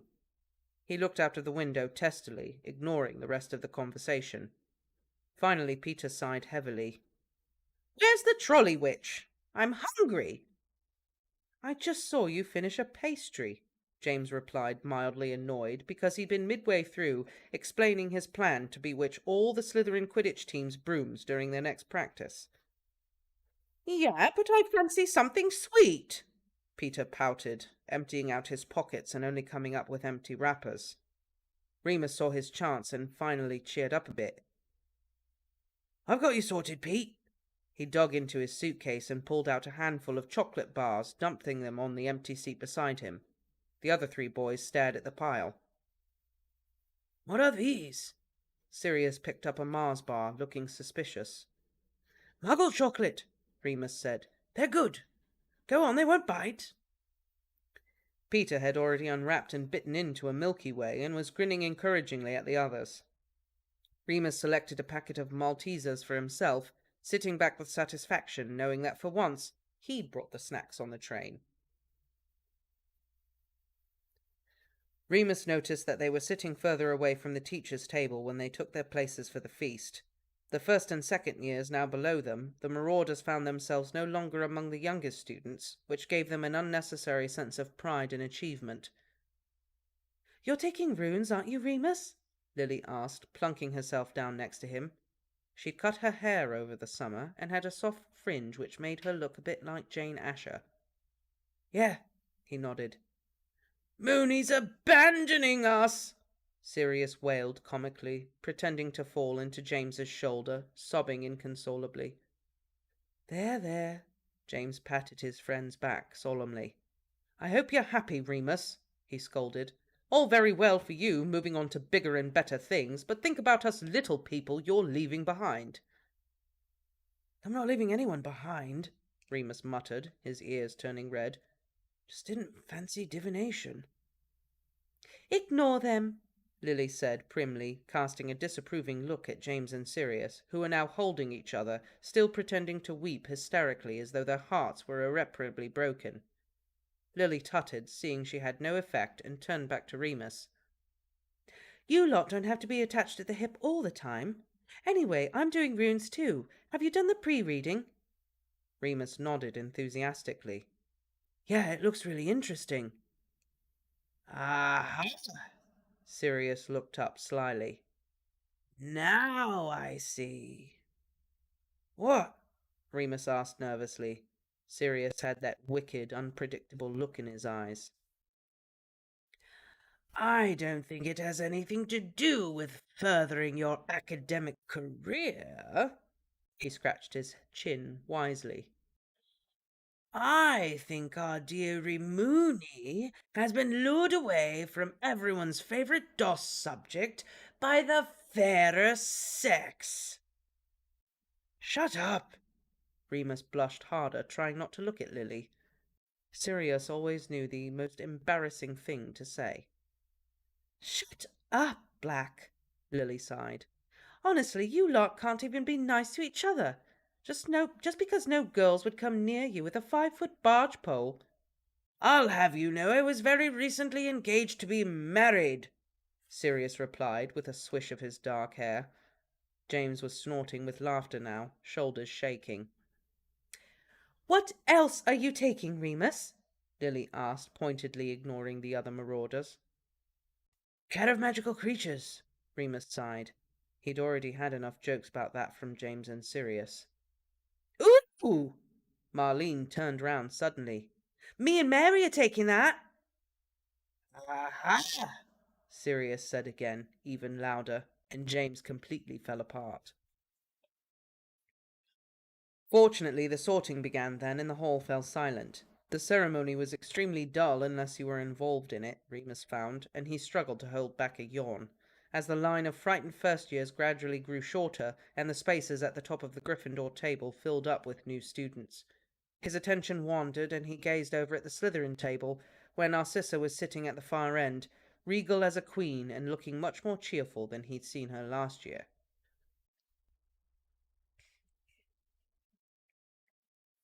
Regulus, now a second year, sat at the other end from his cousin, looking as bored as Remus felt. Then there was Snape, among the third-year Slytherins, staring at Lily, as usual. He caught her eye once or twice, and Remus saw her smile at him in her usual friendly way, but it didn't seem to brighten Severus's mood one bit. Only Lily could remain friends with someone that miserable, Remus thought to himself. The feast, when it appeared, was as delicious and welcome as ever. Remus had his customary 2 helpings of everything, including pudding, and once the meal was finished, Dumbledore gave his usual speech.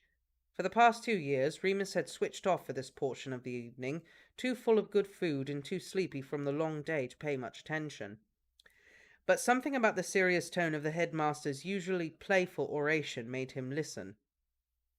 He saw that he was not the only one. There was a low, ominous muttering from the Slytherin table, particularly those in the upper years. The Gryffindors round Remus seemed to straighten up a little more, too. "What was that about?" Remus asked as they left the hall for their dorms, Dumbledore's confusing warnings ringing in his ears. "Unity in the face of darkness and all that." "Oh, right, you won't know," James said quietly. He looked at Sirius, who was scuffing his feet, hands in his pockets. Tell you when we're alone, okay?" They waited to get that year's password, Codswallop, and headed right up to the stairs to their familiar dorm room. All of their beds were made, their trunks sitting by, and Remus felt a surge of happiness as he entered. Sirius began to unpack at once, pulling his beloved Muggle records and books from James's trunk. James only unpacked his broom and began to polish it lovingly, sitting cross-legged on his bed. "So?"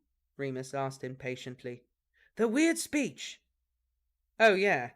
James swallowed. He glanced at Sirius again, who appeared to be ignoring them. James sighed, running his hands through his hair. It's all politics, really." "Politics?" Remus groaned inwardly. He didn't know much about Muggle politics, let alone whatever went on in the wizarding world, other than the Statute of Secrecy, which they'd covered in their first-year history. There was a referendum coming out about Britain joining the European Community, but that wasn't for a few years. What? Joining the European Community? Yeah. Yeah, I'll give it a few years. Give it a few years. They'll leave. They'll have enough. They'll get out. If Remus understood the Prime Minister's speeches correctly, and he couldn't see how that affected wizards very much. Well, you know there are, dark wizards? Yeah. Remus tried to look knowledgeable. He remembered reading something briefly about Grindelwald, but they wouldn't be studying that until their OWLs. There's been a surge in dark magic lately, that's all. And my dad told me. There's some stuff going on at the Ministry. Department heads pushing for stricter reforms against Muggle-born wizards and people who are different. Dad said it's nothing to worry about, just the old usual prejudices, but I suppose Dumbledore thinks we need to be on our guard. "Mother and Father called a meeting," Sirius said suddenly. They both looked at him. He looked tormented, ashamed, and would not meet their eyes. "They wouldn't let me in, obviously, but Reg went. They kept talking about this Dark Lord. I don't know, maybe a politician they want back in next election. All I know is if the Blacks are supporting him, he can't be good." Even James didn't have anything positive to say in light of this announcement. They were all quiet, until Peter spoke up. "We're at Hogwarts," he said. "My mum always says Hogwarts is the safest place in Britain, and we've got Dumbledore," he said firmly, settling the matter. "Come on, Black. Bet you've got another awful Muggle record you're just dying to assault our ears with." They all looked at Peter with mild surprise. Sirius grinned. "Actually," he said, dusting off his record player, "I have." You know, that is true. As long as Dumbledore was there, nothing ever happened at Hogwarts. So all those people were right. No, the troll got in. The troll got in, yeah. No one died. Ginny got taken down into the Chamber of Secrets. But no one died. Sirius almost got kissed. But no one died. Cedric died. That was away from Dumbledore. That's true. It wasn't technically at Yeah. Hogwarts. Umbridge happened. But no one died. Sirius died. Not at Hogwarts. Dumbledore was present, though. Darn it. Was Dumbledore there I by thought that Dumbledore point? was- Yeah, he was. Okay. Never mind. And then Dumbledore died. That's different, though. Dumbledore died. That's different. I'm just saying. He was at Hogwarts and he died. Yeah, but only after he left Hogwarts and everyone came in. But then he came back and he died. Maybe the criteria is Dumbledore has to be present, but he has to be at Hogwarts. Yes, exactly. The only way everyone... It's like Winterfell. There always has to be a Stark in Winterfell. There always has to be a Dumbledore in Hogwarts.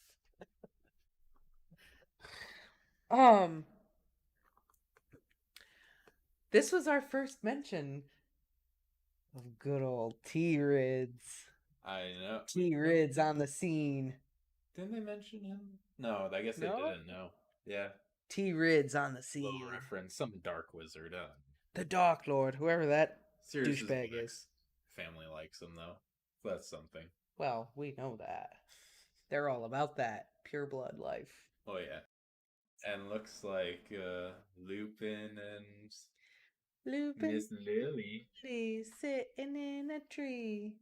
Sirius is jealous. E. I think Harry might want a paternity test.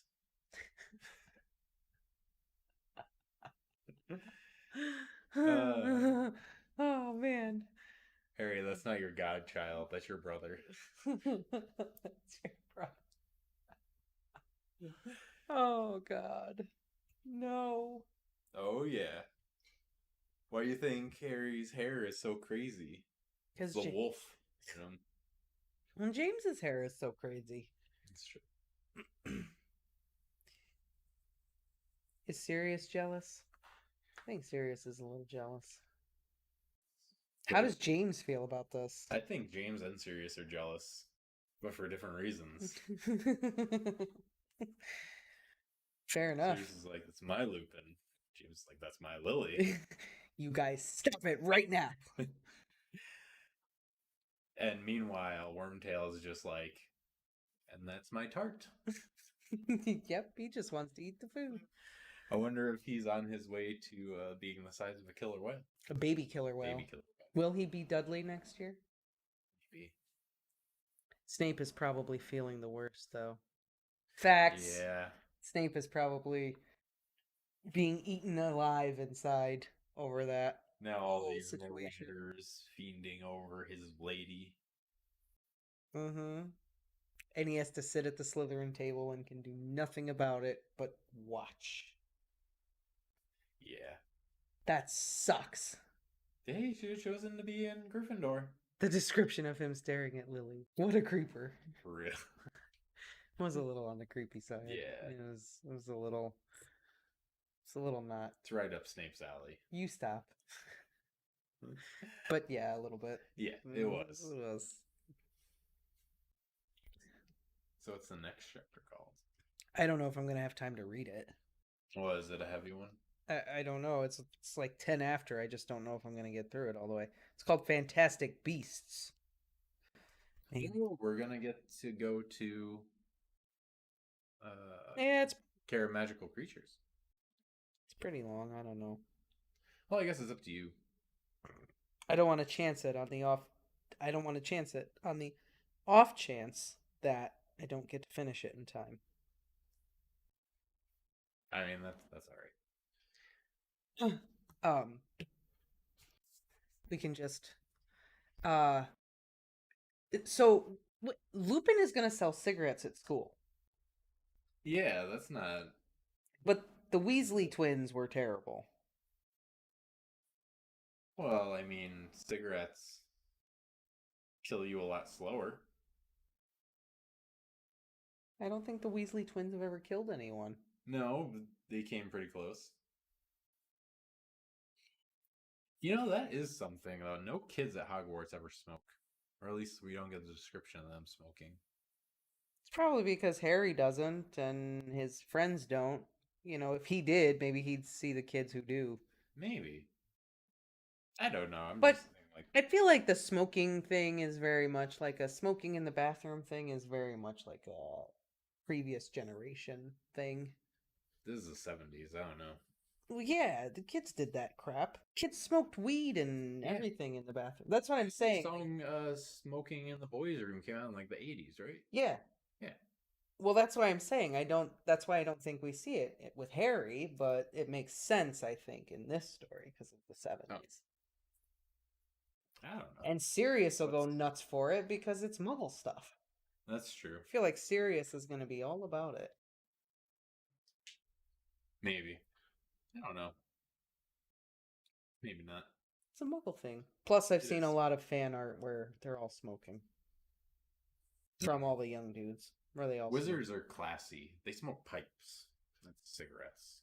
Hobbits are classy. Exactly. They smoke, They smoke Big that ass pipes. pipe leaf. That what do they call it? Pipe weed. That's what Yeah. they smoke. Long bottom leaf. It's or whatever it marijuana. is. It's totally marijuana. They smoke those pipes and then all Why do they you see think they they're so hungry? they're always hungry. It's the thing, yeah. Hobbits. Listen, the hobbits know how to live. Just stoned all the time. Eating good food, making good food, gardening. I mean, yeah. I mean, look at how the hobbits live their lives versus how the elves live their lives, how the men live their lives. Yeah. What sounds good to you? I would want to be a hobbit. That's for sure. No one bothers you. You get left alone to just make good food, smoke your pipe weed, plant your garden, Take 3 naps a day. take 3 eat naps a 2 day. lunches, You're not considered an adult until you're or like 2 breakfasts. You're not considered an adult till you're like 50. Right. Saying. So many more years to do delinquent stuff. Hobbits know what's up. Hobbits. This is a Harry Potter discussion, not I a know. Lord of the Rings discussion. I kind of segued a little bit. I apologize. But how long do hobbits live? Well, Bilbo was a 111. 111. But he also had the ring, which kind of gave him... But long life. after we see him again, he's grayed. And Yeah, old. but he's still alive. Well, the old so Took... you can only assume that they lived to be like 150 or something. I was like going to that. say the old Took lived to be like 130 or something like that. I'm going to look it up real quick. How long do I'm hobbits going to live? say 150. Yeah, I think that's accurate. The average lifespan of a hobbit is 100 years. Oh, okay. Average. Average, okay. So the Bilbo was old. The old Yeah. Took was old. He's very old. He's like Betty White. He was the Betty White of the Betty Hobbit. White, maybe Betty White is a hobbit. She's about to hit her 100th birthday. Maybe Betty White is a witch. Because witches and wizards tend to live longer than the average human. than Maybe. Muggles. But she's kind of short too, hobbits. She might be a hobbit. She's very laid back. She seems like someone who would smoke. She loves animals. Yeah. So middle-aged is when you become an adult. Yeah. Yeah. You're like an adult by the time you're like 50. I agree with that. Because I think that's what we should do in our society. I think Frodo is need to be considered an adult yet. Frodo is like 50 when he starts his journey. Yeah. In Lord of the Rings. Yep. He's like 50 years old. Mm-hmm. So, and he's considered, a young man. Well, he looks good for being young because he's had the ring, but yeah, because he has the ring for like 16 years before he like starts the journey. Yeah. It's true. Gollum, yeah, Gollum had it for like 500 years. Yeah. Time. That didn't do him any favors. No. But he did. It stops the aging. It doesn't stop whatever happened to Gollum. Whatever. His evolution into a cave creature.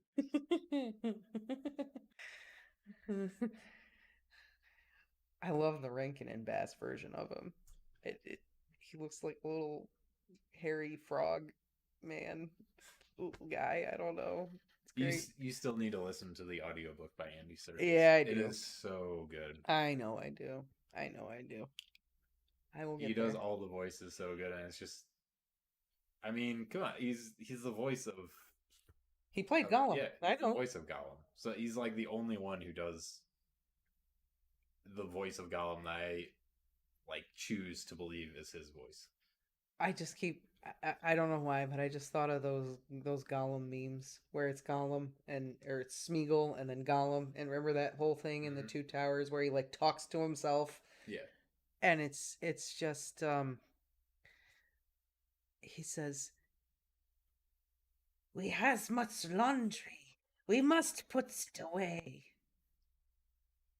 Leave it on the floor, precious." Like it's I don't know. It's a Andy laundry. Serkis should have been the voice of Creature. If they redo the Harry Potter series, I want Creature in there, and I want Andy Serkis doing Creature's voice. I think he'd be perfect. Katie, you should try reading Lord of the Rings again. Oh, 100%. They're good. You get Tom Bombadil, which you did not get in the movies. Yep. Well, there's that new collection out. It's like a leather-bound collection. I keep seeing it at the store. I know it's every like time. $70, but I'm just like every time I'm like, I should get it. No, but it's so nice. Is that the Tom Bombadil like sings all these songs? Merry dole, ring a dong a dillo, ring a dong, hop along, fall alal the willow, Tom Bomb, jolly Tom, Tom Bombadillo. See, you could sing it. You could do an audiobook for it. I guess I could.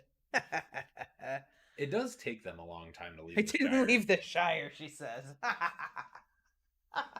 Oh my god, it takes forever. I think it's almost 200 pages into. Yeah, it is. Before they leave. Just think of it like reading Order of the Phoenix. It takes forever to get to Hogwarts. It takes forever to get out of the Shire. It's the same thing.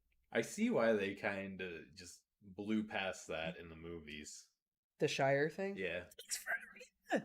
There's like, I was listening to the audiobook. They like stop at this other hobbit's house and they like take a hot steaming bath. Yeah, the hobbit that like hated them for stealing potatoes. The farmer. Yeah. The farmer. Maggot, right? I don't remember. Yeah, but they stop and they have a bath, and then they go here, and then they go there. It takes a minute. And then when they get to Weathertop with Aragorn, like, that's kind of like a long thing, too. I remember they were organizing a birthday party, and I was just like, get them. Oh, the birthday party's great, though. Bilbo's birthday? Oh, it's great. 111 birthday parties. You don't need another one. Today is my 111th birthday. I like half of you. 11st birthday, or whatever he says. I like half of you, half as well as you deserve, and I like less than. I know half of you, less than I would want to, and I like most of you half as much well as you deserve. Yeah. It's a great line, though. I like I know less than half of you, half as well as you deserve, and I like less than half of yeah, something like that. But she didn't make it to the party. Oh. It's almost But like that's when the stuff starts to happen. I really want to quote him in like a resignation letter if I ever quit my job. Bilbo Baggins. Yeah. Yeah, that's great. That's the greatest resignation. It really is. It's good. It's solid. Oh, I want to look it up real quick because I want the I'm sure someone actual has at this quote. point. That's what Bilbo Baggins hates so carefully with the plates. I mean, there have That's been a lot that's of a books. Hobbit thing, though. I feel you, Katie. There are a lot of books that I probably really would have liked, but they just took too long to get. Sorry, I don't want any adventures today. Bilbo. This is it. I don't know half of you half as well as I should like, and I like less than half of you half as well as you deserve. Yeah, that. That's great. It's great. It totally has nothing to do with Harry Potter. If I quit my job, that's going in my resume. I'm definitely putting it in mine. Are you kidding? Yeah. It's very apropos You for know, me. I can't. I like the people I work with. That's the problem. Oh, I feel Bilbo. I also feel like I literally am a hobbit. Well, yeah. But I have cool coworkers. You don't. Yeah, I don't have cool. I have some cool coworkers. Yeah. Katie, I was going to read Lord of the Rings, but my daughter gave me a little book called Harry Potter and the Sorcerer's Stone for Christmas. Read 8 books, then read them again along with these guys.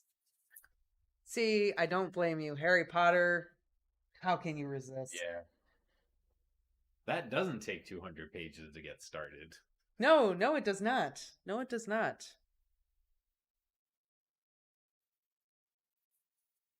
It's just funny that the title, The Lord of the Rings, is about a character who isn't even in the books.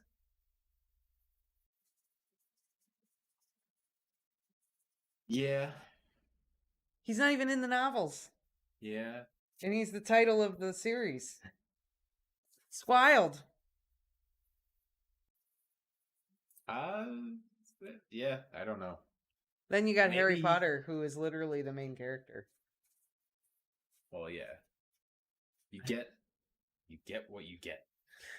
I'm not Says it's Harry Potter, you're gonna get Harry Potter. Every step of the way. and Hermione, and you're gonna like it. And Ron. We're all obsessed with Harry Potter. It just happens. Just accept it. Mm-hmm. You let Harry Potter into your being, and then it never leaves. It's always a part of you. Once you go to Hogwarts, you're a witch or wizard for life. J.K. Rowling says something like that to the effect of Hogwarts is always there for you whenever you need to go back. Mm-hmm. Like Dumbledore says, help will always be offered at Hogwarts to those who asked for it. Like, Hogwarts is always there. You can go back anytime you want to. Yes. It's nice. I did see the cast was getting together for some special or something like that with the 20th anniversary and everything going on. I saw that too. Just trying And to decide there's how the much I rumor cared. mill- The internet rumor mill is spinning with, oh, are we going to get a remake? Are we going to get a new TV show? Is all this going on? And it would be interesting. I would like to see a TV show. If they remake it, I'd like a TV show because, like, the decision to do A Song of Ice and Fire as a TV show was a great decision until they ran out of books. And then the show sucked. Yeah.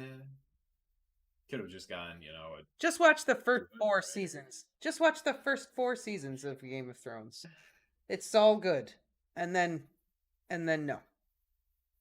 It's past 2 a.m. for me. I need to sleep, but first I have to straighten something out. Hobbits turn adult at 33. Then makes the double birthday of Bilbo and Frodo even more special. That's right. It Thank was you. 33. I was wrong. Yeah.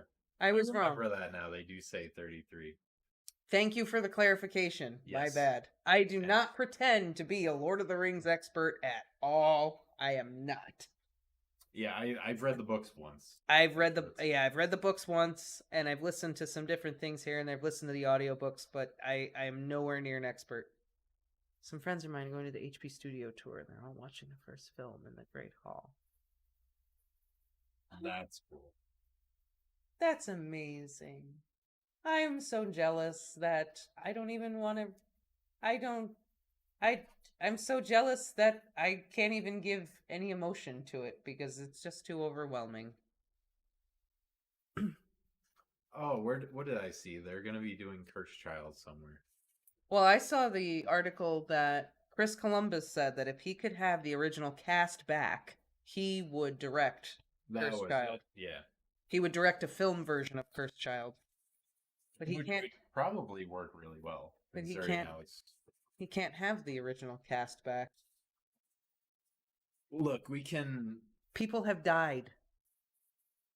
We have the deep fake technology. We'll put their face on someone. I don't want to see hologram Alan Rickman. I don't want it.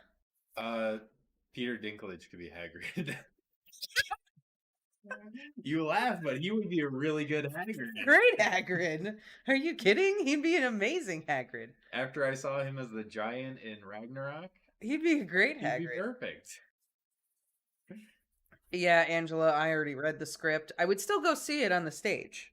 Mind you, I would still go see it on the stage. Yeah. But I've read the script and I did not like it. And I've seen the deep fake in Star Wars. Yep. And in The Mandalorian. And in The Mandalorian. I didn't mind it in The Mandalorian. I felt like it worked. Yeah. It also Well, it helps was that done Mark really- Hamill's not dead. Well, that Not and weird. It was done really well. Like, Yeah, it was. Yeah, they did a really good job. I'm sure if I go back and really look at it, I could see like the CGI. It looked legit. It looked good. I think it's just personal for me because I don't want to see a fake Alan Rickman because it will hurt my heart too much. It's just deeply personal. All right, Lucas. Good night, and thanks for tuning in. We will definitely talk Lord of the Rings sometime. I actually have gone back and I started listening to the audiobooks again, so maybe we could get in some good discussions. But I mean, you're not going to miss much because we're about to sign off here in a minute or two anyway. But thank you very much for popping in. Yeah, I would agree, Katie. It's really difficult to get it in the script. It's very hard. It's definitely meant to be a stage production, enjoyed as a stage production. But there are some plot things that I really just don't even know if the stage could help me overcome. I don't know. That's good you're picky. I am You're picky. so picky. I'm really picky. Especially when it comes to Harry Potter. I'm very picky about Harry Potter. I shouldn't be, but I can't help it. I'm very much a purist in that Like, sense. I just thing I've learned I can't from let it doing go. this channel is how picky you are when it comes to Harry Potter.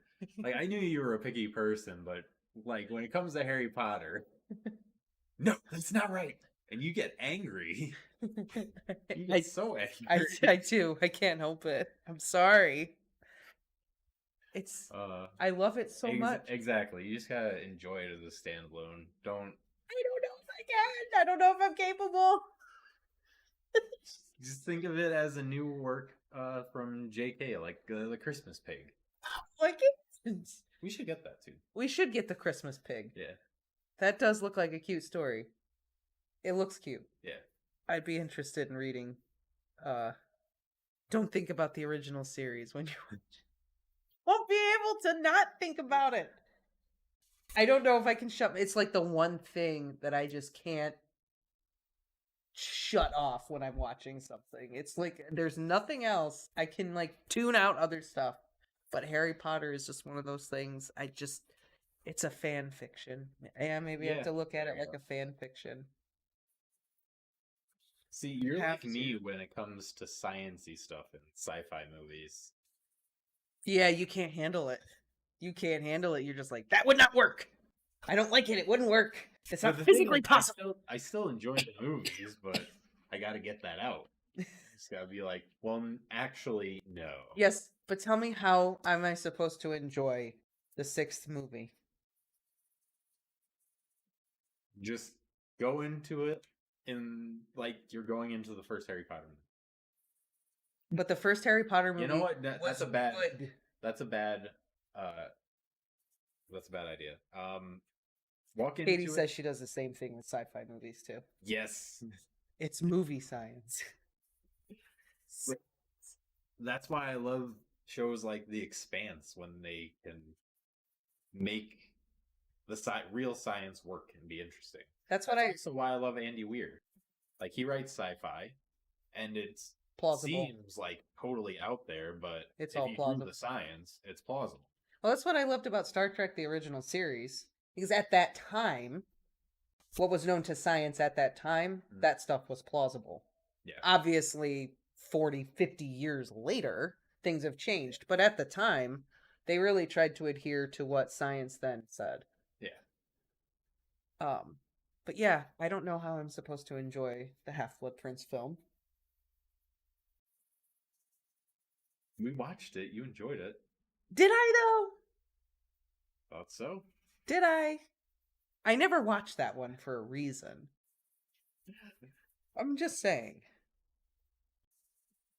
I don't know. I'm just saying. Maybe your heart just cannot be mended. I don't think it can. But on that note, it is about that time. It is about that time. So thank you all for joining us. You know what would have made that movie better? What? More Slughorn. Yes, I 100% agree. There was more Slughorn. That movie would have instantly been 50 times better. If Slughorn was running around in his pajamas, that would have the war at Hogwarts. In the 7th movie of Hogwarts, yeah. That would have been fine. And he needed the mustache. That's the other thing. Yeah. Jamie Heineman should have played him. Yeah, is that? What the... Either way, more Slughorn, more Tom Riddle. Good, better movie. Ooh. Well, I guess if they do remake that, you can write in your critiques. I will let them know. Less lavender brown, please. More Horcruxes, less teenage love angst, please. I want Harry Potter, not Twilight with wands. Thank you. Sounds kinky. Well, if it was Twilight with wands, actually, Twilight with wands would be serious than Lupin. Yeah, a werewolf. You need a vampire, though. Less burrow burning. That's right. Yes, that too. There was a vampire in the 6th book. We never meet him. Yeah, we do. We do? His name is Sanguini. Oh, yeah. He's at Slughorn's Christmas party. Sanguini. I know, what a name. Sounds like a noodle. Well, Sanguine. Yeah. Sanguini. He was Italian. I like that. Named after the slurping sound he makes. Slurping up a... Yes, less burrow burning would also be appreciated. That would be nice. Reason for that. That was uncalled for. What did the Weasleys ever do to you guys? You gotta burn down their house. Jesus. Not right. But on that note, yes. No more ranting about how terrible the 6th movie was, because I could do a whole video just about that. I mean, maybe we will. Maybe we will. Maybe we will do a series about the movies. All right. Take care, everyone. Have a good night. Have a good night. We will see you Saturday. See you Saturday.